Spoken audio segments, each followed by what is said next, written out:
Best moral stories. சாந்தி நகரம் பச்சை பசேல்னு இருக்கிற வயலுக்கும் சில்லுன்னு வர காத்துக்கும் வச்ச பேரு. அந்த ஊர்ல இருக்கிற ஒட்டு வீட்ல ராமாராவ் சாந்தி வாழ்ந்துகிட்டு இருந்தாங்க. ராமாராவ் ரொம்ப கஷ்டப்படுறவன். வெயிலு காத்து மழைன்னு இல்லாம வேலை செய்வான்.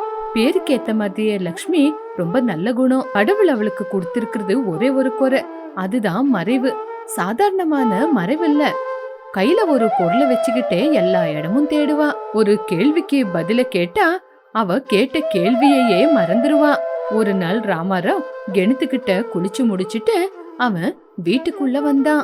அப்பவே பக்கத்து வீட்டு பாப்பாவான கௌரி வேகமா லக்ஷ்மி வீட்டுக்கு வந்து, லக்ஷ்மி அத்தை, லக்ஷ்மி அத்தை. சமையல் அறையில வேலை செஞ்சுக்கிட்டு இருந்த லக்ஷ்மி அவசரமா வெளியே வந்து, என்னடி கௌரி, காலையில வந்து இவ்வளவு சத்தம் போட்டு கூப்பிடுற, ஏன் நீ ஸ்கூலுக்கு போலியா? அத்தை, இன்னைக்கு ஞாயிற்றுக்கிழமை எனக்கு ஸ்கூல் இல்ல. எங்க அம்மா குழம்பு தாளிக்க கருவேப்பிலை இல்லன்னு கேட்டுச்சு. தோட்டத்துல கொஞ்சம் பெரிச்சுக்கவா? எனக்கு எட்டாது, நீங்களே கொஞ்சம் பெரிச்சு தரீங்களா? ஓஹோ, அதான் சங்கதி. என் தங்கம் கேட்டா நான் கொடுக்க மாட்டேனா? இந்த ஊரு ஜனங்களுக்கே எங்க கருவேப்பிலை மரம்னா ரொம்ப பிடிக்கும். இப்பவே பெரிச்சு தரேன், நீ கொஞ்ச நேரம் அப்படி உக்காரு அப்படின்னு லக்ஷ்மி வீட்டுக்குள்ள வந்தா. அந்த நேரம் பார்த்து வந்த ராமாராவ் கௌரிய பார்த்து சிரிச்சான். இப்படி 2 நிமிஷத்துக்கு அப்புறம் லக்ஷ்மி வீட்டுக்குள்ள இருந்து ஒரு சொம்பு நிறைய பச்சை தண்ணிய எடுத்துக்கிட்டு வந்து, கௌரி, வெயில் அதிகமா இருக்கு, இந்தா இந்த சொம்பு தண்ணி குடி, எங்க கிணறு தண்ணி அமிர்த மாதிரி இருக்கும். கௌரி ஆச்சரியப்பட்டு லக்ஷ்மியையும் கையில இருக்கிற சொம்பும் பார்த்து சிரிச்சுக்கிட்டே, ஐயோ அத்தை, நான் உங்ககிட்ட கேட்டது கருவேப்பிலை, என்ன ஒரு ஞாபக மருதியோ, ஐயோ எங்க அம்மா என்ன திட்டுவாங்க, நான் கிளம்புறேன். இப்படி கௌரி அவங்க அம்மா திட்டுவாங்கன்னு வீட்டுக்கு கிளம்பி போயிட்டா.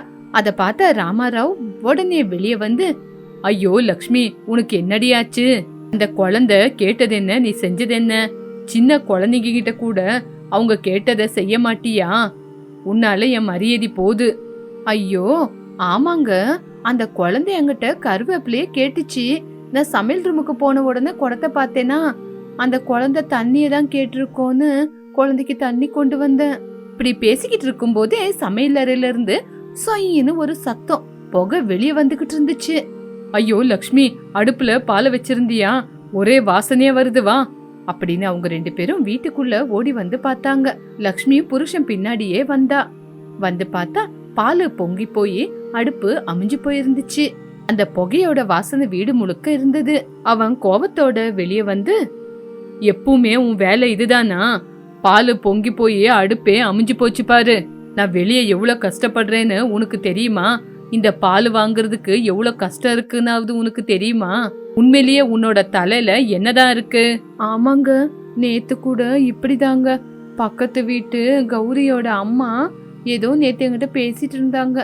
நான் பால் பொங்குனதே கவனிக்கல, பாலெல்லாம் பொங்கி போய் அடுப்பே அமிஞ்சு போச்சு.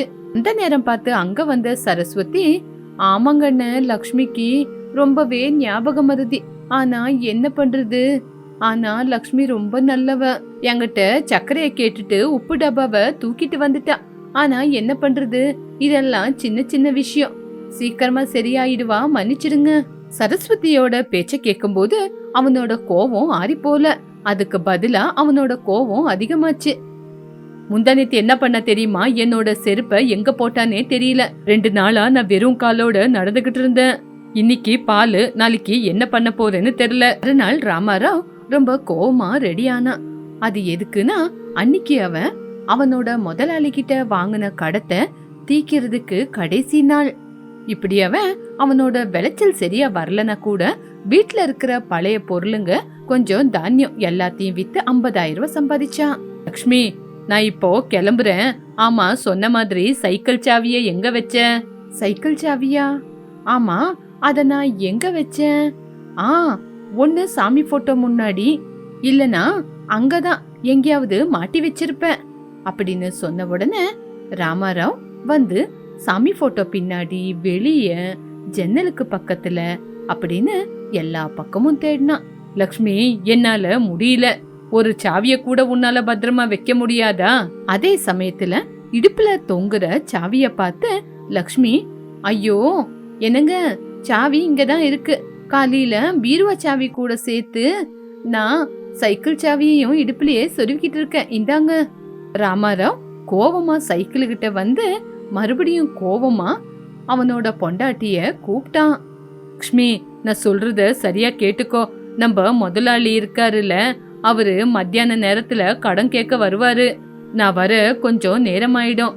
நான் பணத்தை எங்க வச்சிருக்கேன்னு தெரியும்ல, அத பத்திரமா எடுத்து கொடுத்துரு. தெரியுங்க. பின்னாடி பள்ளம் தோண்டி மண்ணுக்கடியில தானே வச்சிருக்கீங்க, மத்தியானமே சொன்னீங்களே. ஆமா ஆமா, எங்கேயாவது மறந்துடாத, அதுக்கப்புறம் பெரிய பிரச்சனை ஆயிடும். ஐயா அடுத்த தடவை கடன் கொடுக்க மாட்டாரு, நம்மளோட வயலையே அவரு பேருக்கு எழுதிக்குவாரு. சரிங்க, ஞாபகமா கொடுத்துறேன், நீங்க கவலைப்படாம போங்க. ராமாராவ் வயலுக்கு போயிட்டான். லக்ஷ்மி வீட்டு வேலையிலேயே முழுங்கிட்டான். இருந்தாலும் அவ புருஷன் சொன்னது மட்டும் அவளுக்கு ஞாபகத்திலேயே இருந்தது. அன்னைக்கு மத்தியானம் பயங்கரமா வெயில் அடிச்சுக்கிட்டு இருந்தது.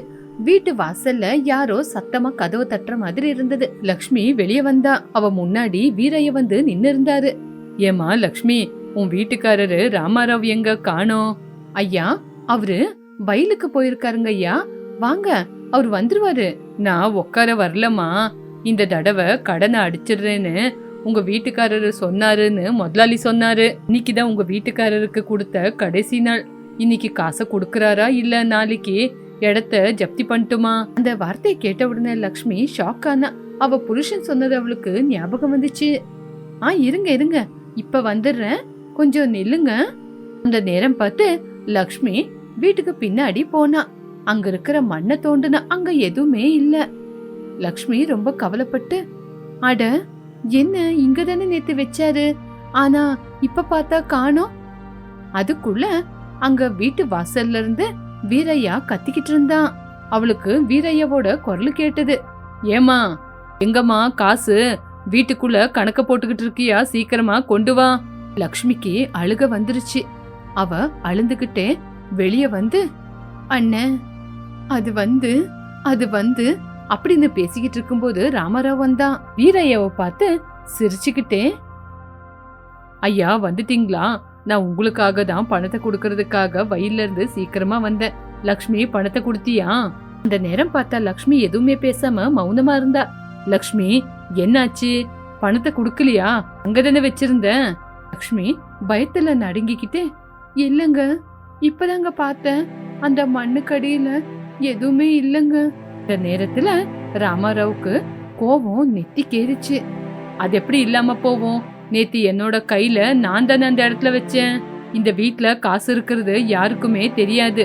ஆமா, என்ன பண்ண சொல்லு. ஏன்பா ராமாராவ், நாடகம் ஆடிக்கிட்டு இருக்கீங்களா? காசு இல்லேன்னு அங்க வச்சேன் இங்க வச்சேன்னு பொய் சொல்றீங்களா? முதலாளிக்கு மட்டும் கோவம் வந்தா என்ன ஆகும்னு தெரியும்ல. ஐயோ ஐயா, இருங்க ஐயா, நானே ஒரு தடவை போய் பார்த்துட்டு வரேன் அப்படின்னு ராமாராவ் பின்னாடி வாசலுக்கு வந்து அங்க மண்ணை நோண்டி பார்த்தான். ஆனா உண்மையிலே அங்க எதுவுமே இருக்கல. ராமாராவ் கோவமா வெளியே வந்தான். லக்ஷ்மி, உண்மையை சொல்லு, அந்த காசை எங்க வச்ச? எங்கேயாவது ஞாபகம் மருதியால மறுபடியும் காசை எடுத்தியா? என்ன பண்ண சொல்லு. லக்ஷ்மி எதுவுமே பேசாம, எங்க, எனக்கு எதுவுமே ஞாபகம் வரலங்க. அந்த நேரம் பார்த்து அங்கேயே சரஸ்வதி அங்க நின்னு எல்லாத்தையும் கேட்டுக்கிட்டு இருந்தா. அங்க இருந்த சரஸ்வதி இப்படி சொன்னா, ஐயோ பாவம் லக்ஷ்மி, 50,000 ரூபாய் அப்படின்னா சும்மா வந்துருமா? லக்ஷ்மிக்கு ஞாபகம் இல்லையோ என்னவோ. அண்ணா போனா போட்டோம், போலீஸ் ஸ்டேஷன்ல கம்ப்ளைண்ட் கொடுத்தா அவங்க தேடி தருவாங்க. அந்த நேரம் பார்த்து லக்ஷ்மிக்கு போலீஸ் அப்படின்னு சொன்ன உடனே பயம் வந்துருச்சு. உடனே அவளுக்கு ஒரு யோசனை வந்துச்சு. ஐயோ கடவுளே, ஏங்க ஞாபகம் வந்துருச்சுங்க, ஞாபகம் வந்துருச்சு. என்ன ஞாபகம் வந்துச்சு? சீக்கிரமா சொல்லு. ஏங்க, இன்னைக்கு காலையில வீரையா அவங்க வெளியே எங்கோ புறப்பட்டு போய்கிட்டு இருந்தாங்க. இந்த வழியாதாங்க போனாங்க. அவங்கள பார்த்த உடனே காசோட ஞாபகம் வந்துருச்சு. நான் தான் மண்ணுக்குள்ள இருந்தா ஏதாவது ஆயிடும், எலிங்க ஏதாவது நோண்டிடும்னு எடுத்து எங்க வச்ச? மறுபடியும் மறந்துடக்கூடாது அப்படின்னு அந்த காசை எடுத்து கடவுளுக்கு தெரிஞ்ச மாதிரியே இருக்கட்டும் அப்படின்னு பின்னாடி துளசி செடி கிட்ட வச்சங்க. பின்னாடியா? பின்னாடி கோழி குஞ்சுங்கெல்லாம் போய்கிட்டு இருக்கோம். அது மட்டுமா, மழை கூட வந்துச்சு, கொஞ்சம் நனைஞ்சிருக்கும் போல. அங்க வச்சா எப்படி? அப்படி சொல்லி ராமாராவ் சீக்கிரமா பின்னாடி இருக்கிற துளசி செடி கிட்ட வந்து துளசி செடியோட மண்ணு அந்த துளசி செடியவே நோண்டி எல்லாத்தையும் ஆழமா பார்த்தாலும் அங்க காசு இருக்கல, வெறும் மண்ணு தான் இருந்தது. ஐயோ, 50,000 ரூபாய் பணம் இங்க வச்சேன்னு சொன்னியே, இப்ப இங்க கூட இல்ல. போதும் ராமாராவ், உன்னோட பொண்டாட்டியோட ஞாபக மருதி நாடகம் நிறுத்து. உன் கையில பணம் இல்ல, ஒண்ணுமே இல்ல. நாளைக்கு ஐயா வந்து பஞ்சாயத்தைய கூட்ட போறாரு. உன்னோட வயல நீ மறந்துரு. இப்படி உங்க எல்லாம் பேசிக்கிறத அந்த வழியா போற சூரையா தாத்தா கேட்டு அங்க வந்தாரு. அவருதான் அந்த ஊரு ஜனங்களுக்கே ஒரு வழி நடத்து. என்ன ராமாராவ், எதுக்கு அப்படி கத்திக்கிட்டு இருக்க? நீ கத்துறது ரோட்டு வரைக்கும் கேக்குது தெரியுமா? லக்ஷ்மிக்கு அந்த அளவுக்கு பயம் கொடுக்காத. தாத்தா பாருங்க தாத்தா, நான் எவ்வளோ கஷ்டப்படுறேன். வீரையவுக்கு கொடுக்க வேண்டிய காசை இவகிட்ட தான் கொடுத்தேங்கய்யா. இவ எங்க வச்சானே தெரியல. இப்போ அவரு முன்னாடி என் மரியாதை போகுது. இல்லங்க தாத்தா, இவங்க ஞாபக மருதி அப்படின்னு பணத்தை எங்க ஒளிச்சு வச்சுட்டு நாடகம் ஆடுறாங்க. சூரையா தாத்தா வீரையாவ கோவமா பார்த்தாரு. வீரையா, அதிகமா பேசாத. ராமையா அந்த மாதிரி கிடையாது. ஏதோ ஒரு தப்பு நடந்திருக்கு. கொஞ்ச நேரம் அப்படி திண்ணையில உட்காந்து யோசி. லக்ஷ்மி ஞாபக மருதிக்காரி தான், ஆனா அவ்வளோ பொறுப்பில்லாத பொண்ணெல்லாம் கிடையாது. அவசரத்துல எடுக்கிற எந்த ஒரு முடிவும் தெளிவானதில்லைன்னு தெரிஞ்சுக்கோ. காசோட அருமை அவளுக்கு தெரியாதா? பொறுமையா உக்காந்து யோசி.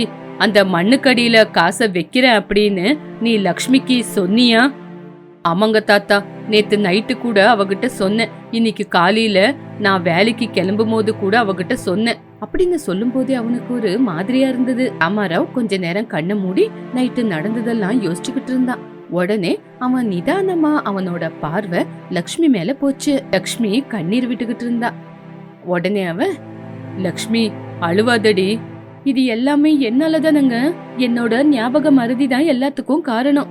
இல்ல லக்ஷ்மி, இன்னைக்கு உன்னோட ஞாபக மருதினால பிரச்சனை இல்ல, என்னோட ஞாபக மருதினாலதான் பிரச்சனை. எல்லாரும் ஆச்சரியமா ராமாராவ பார்த்தாங்க. சரஸ்வதி கூட இத பாத்துக்கிட்டு இருந்தா. நேத்து நைட்டு படுத்து தூங்குறதுக்கு முன்னாடி எனக்கு ஒரு ஞாபகம் வந்தது. அந்த மண்ணுக்கடியில பணத்தை வைக்கிறோமே, பணம் ஏதாவது நனைஞ்சு போச்சுன்னா, மண்ணுல ஏதாவது ஆபத்து வந்துருச்சுன்னா, திருடங்க யாராவது வந்து பணத்தை எடுத்துட்டு போயிட்டாங்க. நானு அதுக்குதான் நீ படுத்து தூங்குனதுக்கு அப்புறம் நான் மெதுவா எந்திரிச்சு போய் அந்த மண்ணுக்கடியில இருந்து காசு எடுத்துட்டு வந்து பீர்வாக்குள்ள வச்சிருக்கேன். அந்த பீர்வா சாவி கூட என் தலகாணி கடியில தான் இருக்கு. காலையில எந்திரிச்ச அவசரத்துல, வேலைக்கு போற அவசரத்துல உங்ககிட்ட சொல்லல. நேத்து நைட்டு எடுத்து வச்ச காசு காலையில எந்திரிக்கும் போது நானே மறந்துட்டேன். ராமாராவ் பேசிக்கிட்டு இருக்கும் போது எல்லாருமே மௌனமா இருந்தாங்க. வீரையா கூட ஆச்சரியப்பட்டான். அது என்னங்க நீங்க எடுத்து வச்ச காசை நீங்க ஏங்க மறந்தீங்க?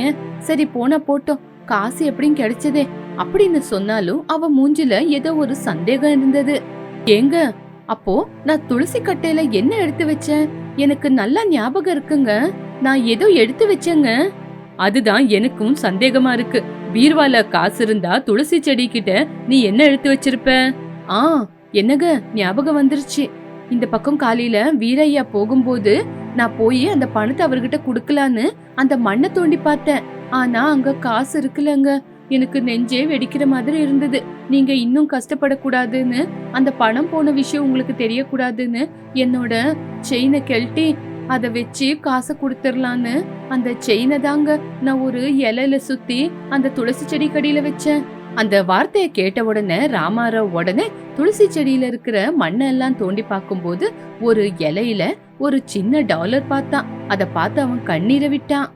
மன்னிச்சிடுங்க வீரையா, இது என் பொண்டாட்டியோட தப்பு இல்ல, என்னோட தப்பு. இந்தாங்க உங்களுக்கு சேர வேண்டிய பணம். மனுஷனா பிறந்ததுக்கு அப்புறம் ஞாபக மருதி அதெல்லாம் சகஜதான். ஆனா உன்னோட பொண்டாட்டியோட ஞாபக மருதி பின்னாடி உன் மேல எவ்வளவு பாசத்தை வச்சிருக்கான்னு பாரு. உன்னோட மரியாதை போக கூடாதுன்னு அவ தியாகம் பண்ணிருக்கா. அந்த தியாகம் ரொம்ப பெருசு. வீரையா பணத்தை எடுத்துக்கிட்டு போனதுக்கு அப்புறம் சூரையா தாத்தா சிரிச்சுக்கிட்டே இப்படி சொன்னாரு.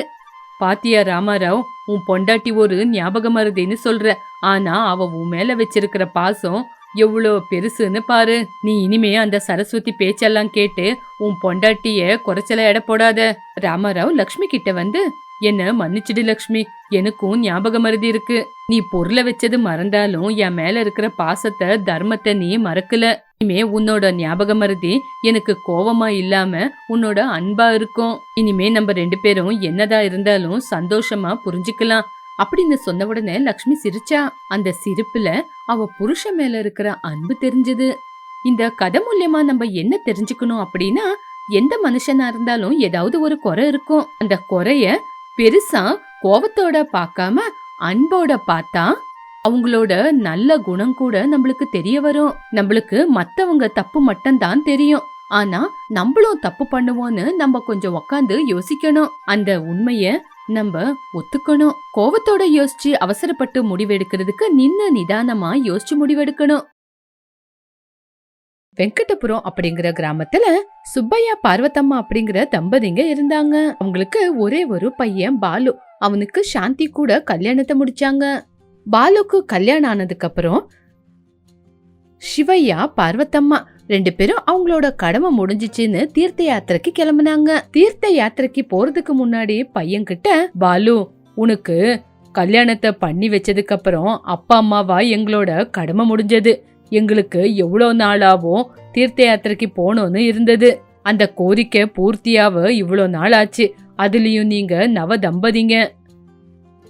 நாங்க ஒரு 2-3 மாசம் எல்லா புண்ணிய கஷேத்திரத்தை நாங்க 2 பேரும் போய் சுத்திட்டு வரோம். சாந்தி, இந்த வீட்ல எல்லாரையும் நீதாமா பாத்துக்கணும். உனக்கு துணையா இந்த வீட்ல தாத்தா இருக்காரு. பாலு நம்ம விவசாயத்தை பாத்துக்குவான். நாங்க புண்ணிய கஷேத்திரத்துக்கு போயிட்டு வரும்போது ஒரு சுப வார்த்தைய நீ சொல்லணும். பாலு, கவனமா நீ விவசாயத்தை செய்யணும். நம்ம கடன் வாங்கி விவசாயம் செய்யறவங்க. விளைச்சல் கைக்கு வந்த உடனே அந்த கடனை அடிச்சிரு. அப்பதான் நம்ம மறுபடியும் கடன் வாங்க உதவியா இருக்கும். அதிகமா செலவு பண்ணிக்கிட்டு இருக்காத. தாத்தாவை ரொம்ப பத்திரமா பாத்துக்கோ. சரிங்கப்பா, நீங்க 2 பேரும் பார்த்து பத்திரமா போய் சாமியோட தரிசனத்தை பார்த்துட்டு வாங்க. வீட்ல எங்களுக்கு துணையா பெரியவரு தாத்தாவே இந்த வீட்ல இருக்கும்போது எங்களுக்கு என்னப்பா பிரச்சனை? பார்வத்தம்மா சாந்திய கிட்டக்கு கூப்பிட்டு, இங்க பாருமா சாந்தி, தாத்தா எப்பவுமே அவரு படுத்திருக்கிற இடத்த விட்டு இந்த பக்கம் வரவே மாட்டாரு. அவரோட கட்டில் தான் அவருக்கு சொத்தே. அங்கதான் உக்காந்து சாப்பிடுவாரு. அந்த கட்டிலேயே படுத்துக்கிட்டு பாட்ட பாடிக்கிட்டு இருப்பாரு. அவரை நீ எதுவுமே சொல்லாத. நீங்களும் பார்த்து பத்திரமா இருங்கம்மா.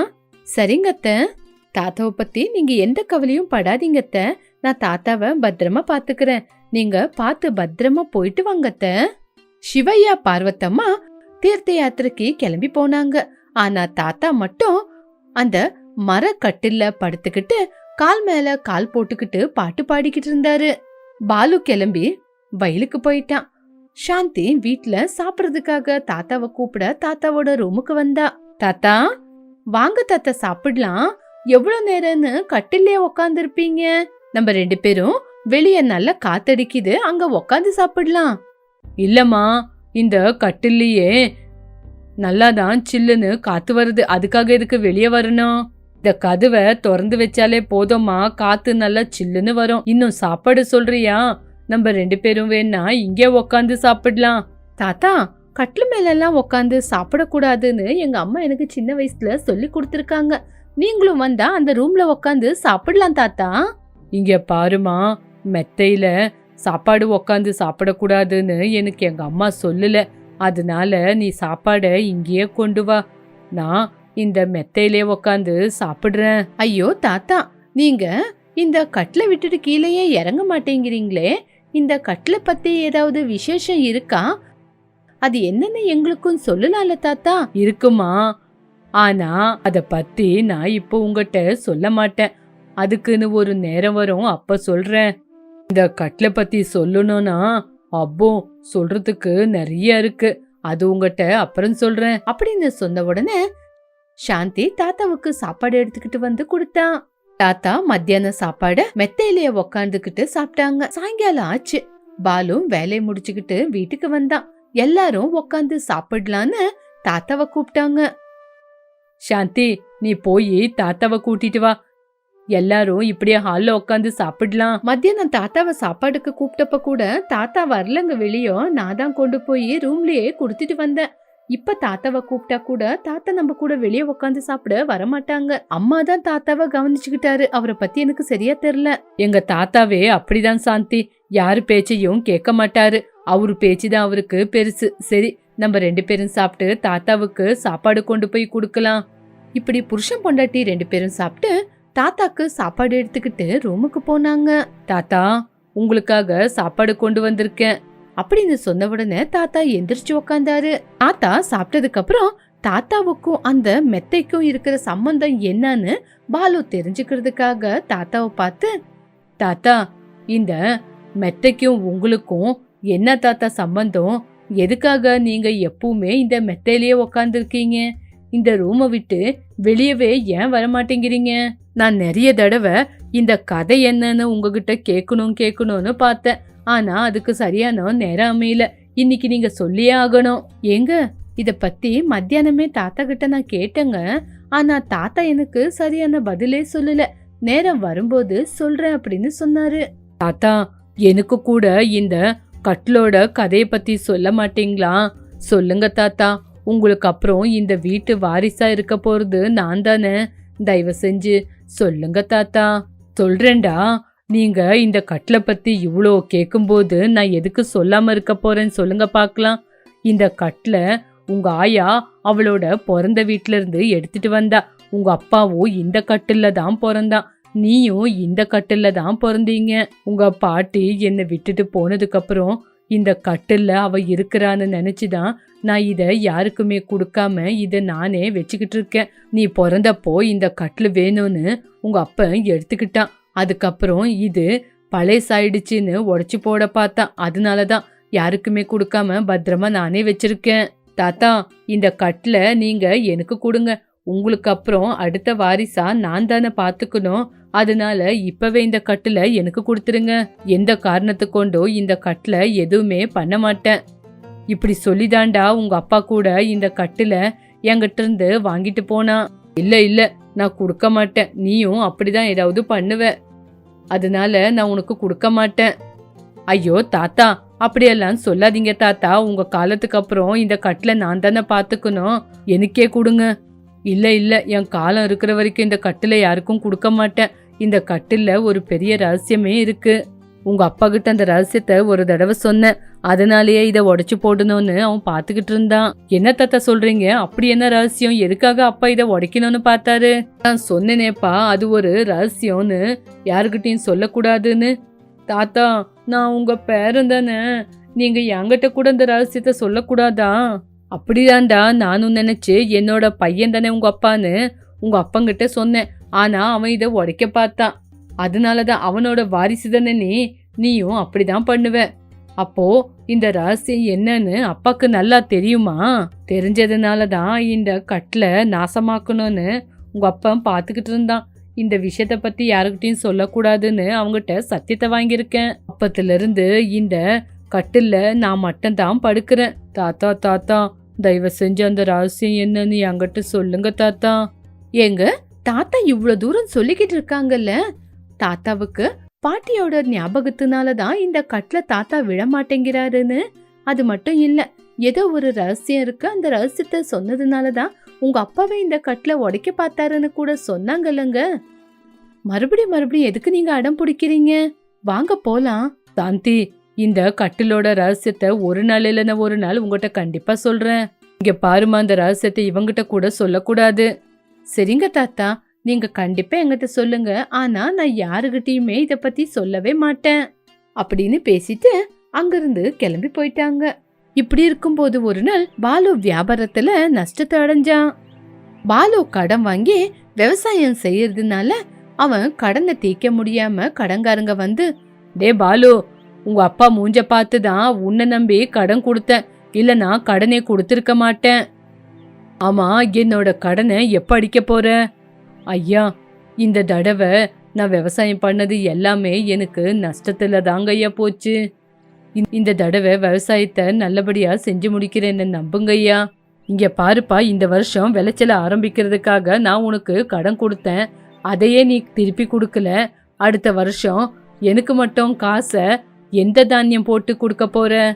ஐயா, அப்படியெல்லாம் சொல்லாதீங்க ஐயா. ஊர்ல எனக்கு உதவி பண்றதுக்கு எங்க அப்பா அம்மான்னு யாருமே இல்ல. எனக்கு தெரிஞ்சவரு நீங்க மட்டும்தான் இருக்கீங்க. எப்படியாவது எனக்கு மறுபடியும் கொஞ்சம் பணத்தை கடன் கொடுங்க. விளைச்சல ஆரம்பிச்சு கடன் தீர்த்துடுறேன். இங்க பாரையா, இந்த தடவை என்னோட கடனை அடிச்சா மட்டும்தான் முன்னாடி வருஷத்துக்கு கூட கடன் கொடுப்பேன். ஐயா, இந்த தடவை விவசாயத்துக்கு வாங்கின காசு எங்களால திருப்பி கொடுக்க முடியல. அடுத்த தடவை நாங்க எப்படிங்க ஐயா விவசாயம் செய்யறது? தயவு செஞ்சு கொஞ்சம் எங்களை பத்தி யோசிங்க ஐயா அப்படின்னு சொன்ன உடனே முதலாளி, சாந்தி, பாலு எல்லாரும் யோசிச்சாங்க. தாத்தா ஜன்னல்ல இருந்து இது எல்லாத்தையுமே கேட்டு வீட்டுக்கு வெளியே வந்து, சாந்தி, பாலு, நீங்க 2 பேரும் உள்ள வாங்க. முதலாளி, நீங்க நாளைக்கு வாங்க அப்படின்னு முதலாளிய அங்கிருந்து அனுப்பி வச்சிட்டான். அவங்க 2 பேரும் உள்ள வந்ததுக்கு அப்புறம் தாத்தா அவங்களுக்கு கொஞ்சம் நகையை கொடுத்தாரு. பாலு, இந்த நகையை வித்து அந்த முதலாளியோட கடனை அடைச்சிட்டு அடுத்து விவசாயத்துக்கு காசை எடுத்துக்கோ. தாத்தா, இந்த நகை உங்களுக்கு எங்கிருந்து? நான் தான் சொன்னேனேடா, இந்த கட்ல உங்க ஆயா அவளோட பிறந்த வீட்ல இருந்து கொண்டு வந்ததுன்னு. அவளோட நினைப்புக்காக அவ கொண்டு வந்த நகைய இந்த கட்டுல தான் நான் பத்திரமா எடுத்து வச்சிருந்தேன். உங்க அப்பனும் கஷ்டத்துல இருக்கும்போது இப்படிதான் கொஞ்சமா இந்த கட்டுல இருந்து நகையை எடுத்து கொடுத்தேன்.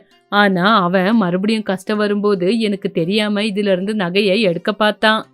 எங்க ஒளிச்சு வச்சிருக்கேன்னு கண்டுபிடிக்க கட்லையே உடைக்க பார்த்தான். அதுக்குதான் அந்த கட்லை உடைக்கிறதுக்கு முன்னாடி நான் எடுத்துக்கிட்டு அதுக்கப்புறம் யாருமே இந்த கட்லுக்கிட்ட வராத மாதிரி நான் பத்திரமா பாத்துக்கிட்டேன். இந்த குடும்பத்தோட கௌரவம் போகக்கூடாதுன்னு இன்னைக்கு இந்த நகைய உனக்கு கொடுக்கறேன். நீயும் இந்த நகைக்கு ஆசைப்பட்டு மறுபடியும் இந்த கட்லுக்கிட்ட வந்தா நான் பாத்துக்கிட்டு சும்மா இருக்க மாட்டேன். அதுக்குதான் நான் தாத்தா யாரையுமே இந்த கட்லுக்கிட்ட விடாம இருந்தீங்க. ஆனா தாத்தா, எங்க அப்பா பண்ண மாதிரி நான் பண்ண மாட்டேன்.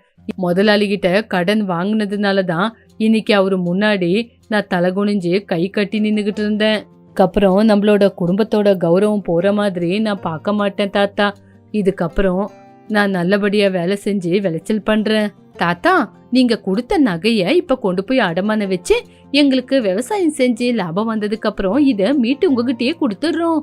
சரி சரி, நீங்க பார்த்து பத்திரமா இருங்க. அவசரப்பட்டு காசெல்லாம் வீணா செலவு பண்ணாதீங்க. நானும் ஒரு காலத்துல சும்மா வீணா தான் காசு செலவு பண்ணிக்கிட்டு இருந்தேன். ஆனா உங்க பாட்டி தான் என்ன திருத்தி சிக்கனமா இருக்க கத்து கொடுத்தா. இந்த நகையெல்லாம் நம்ம அடுத்த தலைமுறைக்கு கொடுக்கலாம் அப்படின்னு தான் இந்த கட்டிலேயே ஒளிச்சு வச்சா. இன்னைக்கு நம்ம கஷ்டப்படும் போது நம்மளுக்கு இந்த நகை உபயோகத்துக்கு வந்துச்சு. சரிங்க தாத்தா, பாட்டி நடத்தின வழியிலேயே நான் நடக்கிறேன். இப்படி பாலு நகைய அடமான வச்சு முதலாளியோட கடன் அடிச்சு மறுபடியும் விவசாயத்தை ஆரம்பிச்சான்.